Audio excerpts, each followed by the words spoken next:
জিনতত্ত্ব বিবর্তন পড়তে যাবা এই দুইটা প্রশ্নের একটু সম্মুখীন হওয়া, ঠিক আছে। দেখো বলছে যে আমাদের প্রথম যে প্রশ্নটা বলছে যে নিচের কোনটি সরীসৃপ ও স্তন্যপায়ী মিশ্র চরিত্রবাহী। বলছে দেখো সরীসৃপ এবং স্তন্যপায়ী, যদি কখনো সরীসৃপ এবং স্তন্যপায়ী বলে তাহলে কি অ্যান্সার দিব।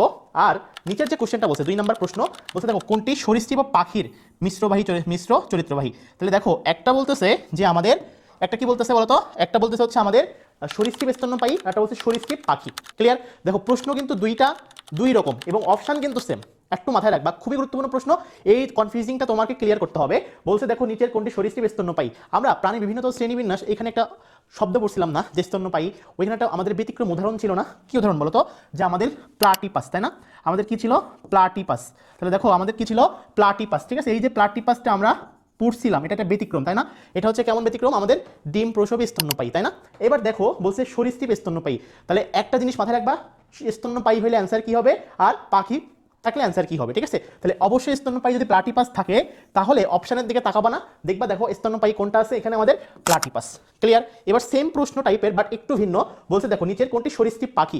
যদি পাখি বলে তাহলে মনে রাখবা আর্কিওপটেরিক্স। ক্লিয়ার। যদি পাখি, তাহলে দেখো পাখি যদি বলে তাহলে কি হবে? আর্কিওপটেরিক্স হবে, ঠিক আছে। আর যদি আমাদের স্তন্যপায়ী